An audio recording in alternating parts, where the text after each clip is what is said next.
প্রাথমিকে 2021 সালে শিক্ষক নিয়োগেও সিবিআই তদন্তের নির্দেশ। এই মুহূর্তে প্রাথমিক শিক্ষক নিয়োগে দুর্নীতি নিয়ে ফের সিবিআই তদন্তের নির্দেশ দিল কলকাতা হাইকোর্ট। নিয়োগ দুর্নীতি মামলায় ফের বড় পদক্ষেপ নিল কলকাতা হাইকোর্টের বিচারপতি অভিজিৎ গঙ্গোপাধ্যায়। প্রাথমিক শিক্ষক নিয়োগে এবার সিবিআই ইডি যৌথ উদ্যোগে এই নির্দেশটি দেওয়া হয়েছে, অর্থাৎ সিবিআই এবং ইডি যৌথভাবে এইটা এনকোয়ারি করবে, সমস্ত বিষয়টা তদন্ত করে দেখবে। 2014 সালের টেট পরীক্ষার ভিত্তিতে 2020 সালের নিয়োগ প্রক্রিয়া নিয়ে তদন্ত করবে এই দুই কেন্দ্রীয় সংস্থা। অর্থাৎ 20 সালে যেটা নিয়োগ প্রক্রিয়া শুরু হয়েছিল এবং 21 সালে সেটা যারা জয়েন করেছিলেন। কিভাবে পর্ষদের একাধিক গুরুত্বপূর্ণ কাজের দায়িত্ব S Basu and Ray company নামে এই একটা সংস্থা, এই সংস্থাকে দেওয়া হয়েছিল সমস্ত ওএমআর শিট এভ্যালুয়েট করার জন্য।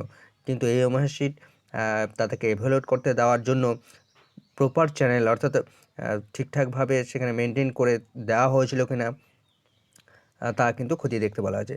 তা খতিয়ে দেখবে ইডি এবং সিবিআই। নতুন করে এফআইআর দায়ের করে সেখানে কিন্তু তদন্ত শুরু করবে সিবিআই এবং ইডি। 2014 সালের টেটের উত্তরপত্র মূল্যায়ন করার বরাত পায় এই কোম্পানি।